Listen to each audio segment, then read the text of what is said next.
What would happen if you responded to a mimic?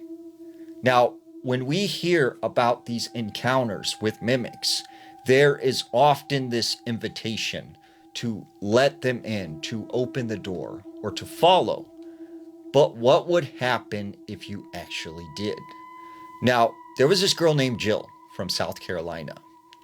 She was driving home one night at 1 a.m., coming back from work. When she goes inside her house, all the lights are off. Her mom is upstairs asleep. Well, as she walks through the living room, she hears her mother's voice say, "Hello, Jill."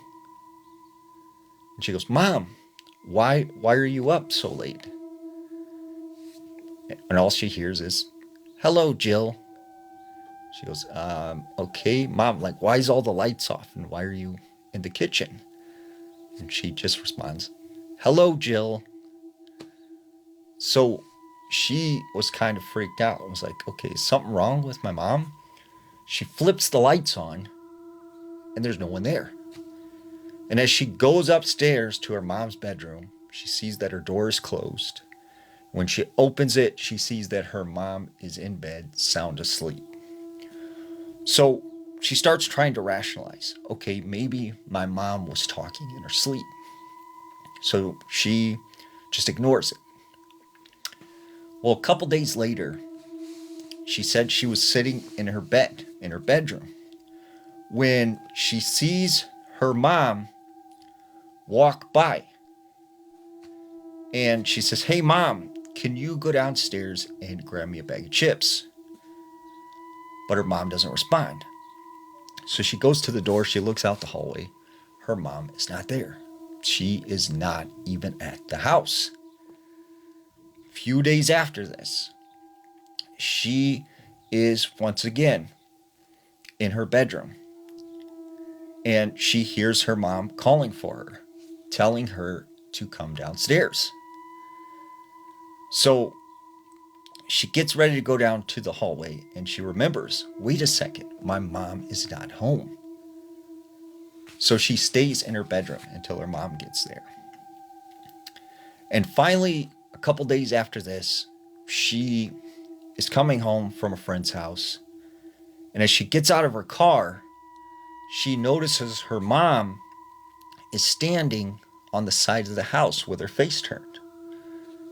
And she goes, "Mom, are you okay? Like, what are you doing outside?" And she hears, "Hello, Jill." She's like, "Mom?" And she's like, "Come with me into the woods." And she's like, what do you mean?" And she goes, "Come with me in the backyard to the woods." And she's kind of like, "That's not my mom." She runs inside the house. She closes the door and she sees her mom is there in the kitchen. So she goes to her mom and she starts crying and she says, "There's something that's following me and it's pretending to be you." And her mom's just kind of like, "Honey, it's okay. Like, there's nothing going on. Like, you're just stressing yourself out. It'll be okay."